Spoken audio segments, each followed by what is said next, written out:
Hello everyone and welcome back to my channel. It's Fatmata here from Traditionally Inspired Meaningful Art, and in today's video I have a pattern review for you, and we are going to review Simplicity S8875, also known as my favorite dress ever.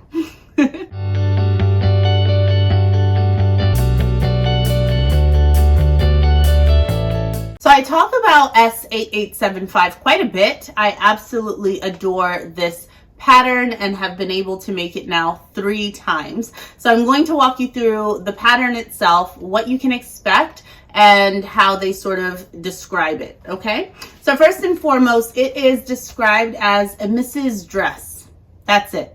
So let me fill in some of the details for you. It has a V neckline as well as an umpire waist, as well as a puffed sleeve with a bit of a puff at the shoulder and a nice balloon effect that ends in an elasticated cuff. It has a gorgeous ruffle at the very bottom and also a center front seam, okay? So I would definitely say that I would not recommend like an obvious diagonal print if you don't want that sort of V line in the very front, because it does have that center front seam. But let's move on to what fabrics they recommend using. So they recommend here charmeuse, cotton lawn, crepe de chine, silky types, and voile, as well as contrast lace if you are doing view C. So I would definitely agree with all of those, and I'm not sure if incorporated within silky types they're thinking of viscoses as well as rayons, but if that is not a silky type, then I absolutely also say that a rayon challis, like the one that I'm wearing here, as well as viscose fabrics, I could see being really beautiful in this Simplicity pattern. As far as notions, you're obviously going to need thread and one 22-inch invisible zipper, which I definitely agree with. You'll need some 3/8 of an inch wide elastic, as well as 7 1/2-inch buttons. If you wanted to do like faux buttons going down the front, I opted out of faux buttons on all of my versions, but since it has that center front seam, I can kind of see it, as well as bias tape.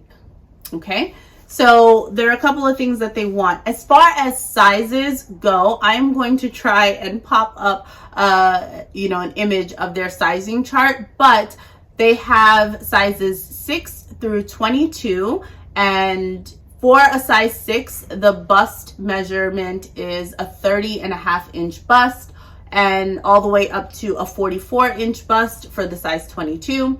And then for the hip, size 6 is a 32.5-inch hip, and size 22 is a 46-inch hip. So hopefully you're seeing that on the sizing chart that's up on the screen, but that definitely is a limiting size range. I know for myself, my hip measurement is about 43 inches, so that would put me towards the upper end of this, so that definitely feels like a limiting size range. However, as far as what I actually cut and things like that, I went with a size 12 in the bodice, so a size 12 at the top, and then I graded out significantly in the skirt. The best way for me to show you that would be to actually just show you the pattern piece. Here is my skirt front. So as you can see here, it has that nice angle up at the umpire waist, which is going to give you that beautiful curve. And I graded from a size 12 at the edge, don't mind all this washi tape, and I graded out even beyond the pattern piece. So I purchased the pattern piece in the lower size range, so from sizes 6 to 14. So I definitely needed to grade out beyond that size 14. Size 14, the finished garment hip measurement was 42 inches, and again, I'm at about 43 or so, and I wanted there to be, some movement and some flow at that section. So I actually graded out well beyond. This is the size 14 line that you see here, the last one. So if I were to guess, that would be probably 16, 18 to 20. Maybe I graded out to about a size 20 at the hip line. which is right here. And then I just continued that curve all the way out. So my dress actually has quite a bit of flow. It flares out a bit more than what the pattern would suggest. And I also included a bit of that grading out in the skirt back as well. So this is the size 14 line here, and I pushed it out about an inch from there. So that is what I have. I would like to say that this sleeve pattern has become a tried and true, the sleeve pattern itself. So even as I'm working on other projects, I have found that I revisit S8875 quite a bit to borrow the sleeve pattern and incorporate it on other makes. I like the slight and quite gentle poof that it has at the shoulder, and also the length of where it comes down to. Sometimes I extend it so that it's all the way past my wrist. Otherwise, I leave it at this bracelet length, but I like the amount of, you know, drape, but also billowiness that it has, and of course adding that elastic to kind of stitch it in. So I really love their sleeve pattern, if nothing else, but I love the dress altogether. So often I make a size 12 in the bodice. When I made my second version here in this green Ankara fabric, I actually graded the bodice down to a size 10. So for finished garment measurements for a size 12, it is a 37-inch bust. I have a bust of about 34 inches. So being able to have 3 inches of wearing ease is what is intended for this garment. So that worked out for the dress that I'm wearing, and also the most recent hack when I made it out of this lovely yellow duvet. These are both in a size 12 at the bodice.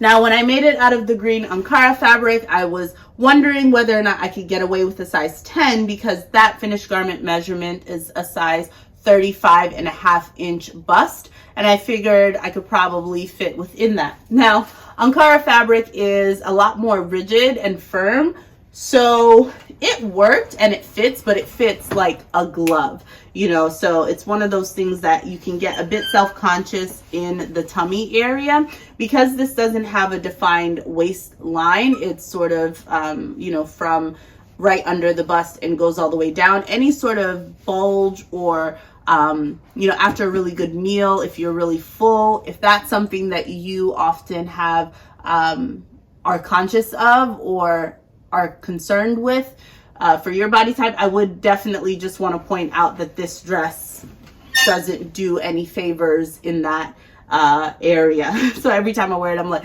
okay. It's just something to note, which I think is important for us to share as we're thinking about patterns. But overall, I absolutely love this pattern. I think it's super feminine, flirty, and fun. So there's lots to like about it. I think that the V-neck is not super deep. However, for any V-necks, will always probably pair it with a crew neck top under it, just for my comfort level. So that's something to take note of. But if you are comfortable wearing a V-neck, I think where it lands is not super deep, which is nice.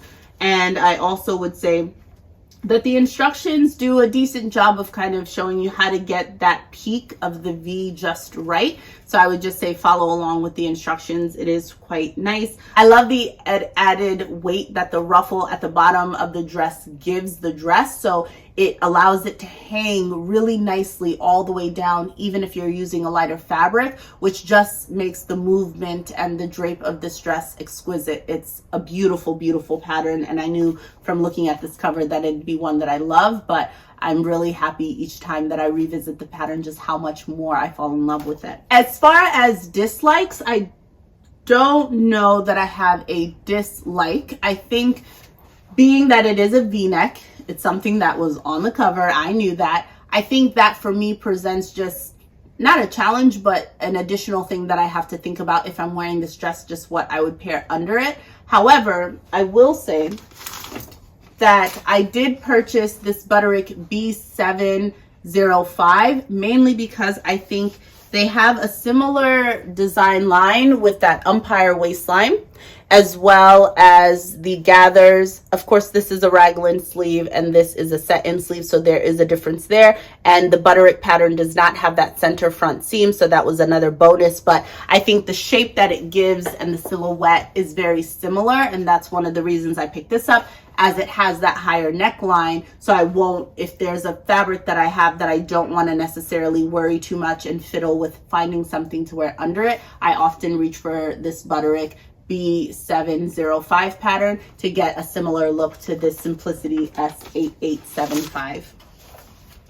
So that's really what I would say. As far as what I learned from it, I had never done an umpire waistline before doing this, and I learned that I absolutely love it. So that's one.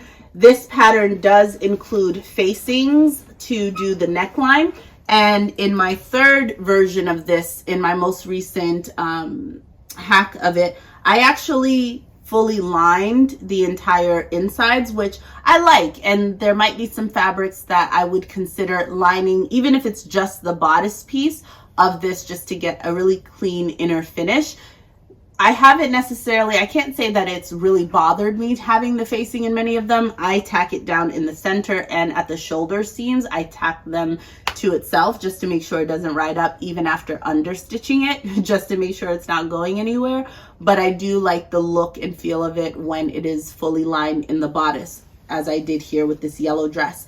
The other hack that I did in this yellow version was I added a waist seam to this so that I have the ability to now add any sort of skirt that I want to it. And I could add a gathered skirt, a gathered tiered skirt, or in this case, a double circle skirt. And I'm excited to test it out with other fabrics as well, and make some more of this dress for sure.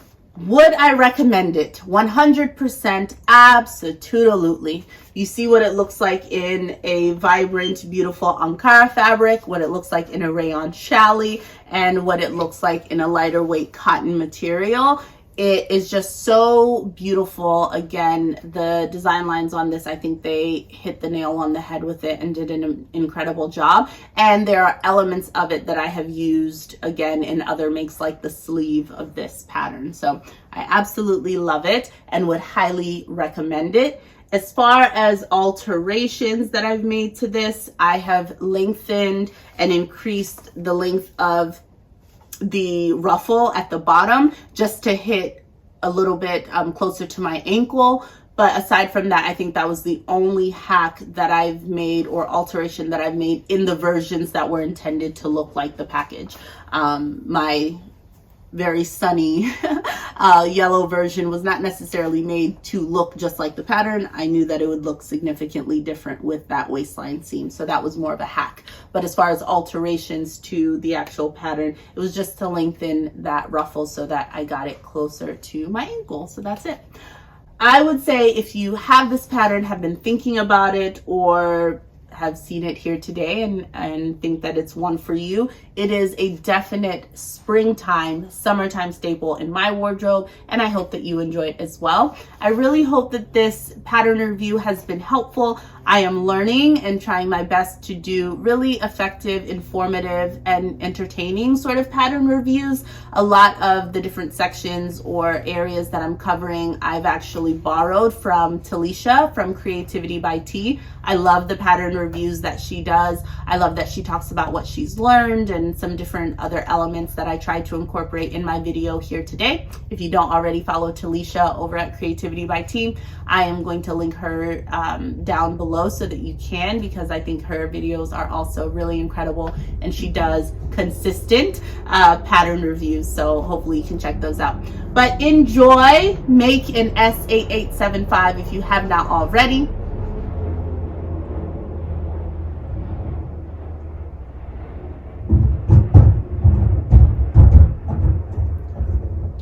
Stay creative, friends. Bye-bye.